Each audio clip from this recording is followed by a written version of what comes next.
এখন পোকরাতে দুপুরের খাবার খাচ্ছি, আর দুপুরের খাবারে কী নিয়েছি সেটা তোমাদেরকে দেখাই। আর যেই হোটেলে আমি রয়েছি সেই হোটেলের হোস্ট উনি নিজেই রান্না করেছেন। আর এখানে খাবারে দিয়েছে কত সুন্দর ভাত, পাঁপড় ভাজা, স্যালাড, এটা মূলোর আচার, এটা শাক, এটা পটলের সবজি খুবই সুন্দর, এখানে একটা বাঁধাকপির সবজি আর মুসুরির ডাল গাঢ় করে।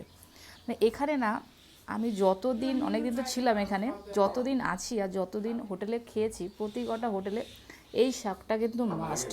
মানে এই শাকটা খেতে খুব টেস্টি, যেরকম আমাদের ওখানে সর্ষের শাক হয় না, আর সর্ষের শাক কিন্তু আমার দারুণ লাগে, সর্ষের যেটা স্মেল আছে খুবই সুন্দর লাগে। তো খাবারটা এখন খেয়ে নিই।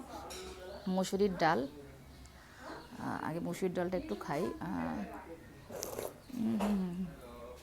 দারুণ, পুরো একদম গাঢ় ডালে, দেখো চট করে হোটেলে না এরকম তুমি পাবে না। আর এখানে ম্যাক্সিমাম হোটেলে কী হয়, তোমার তামার বাসন দেয়, তামার বাটি, তামার থালা, বা স্টিলের থালা, স্টিলের বাটি, প্লাস্টিক এখানে দেয় না, প্লাস্টিকের থালা এরকম দেয় না।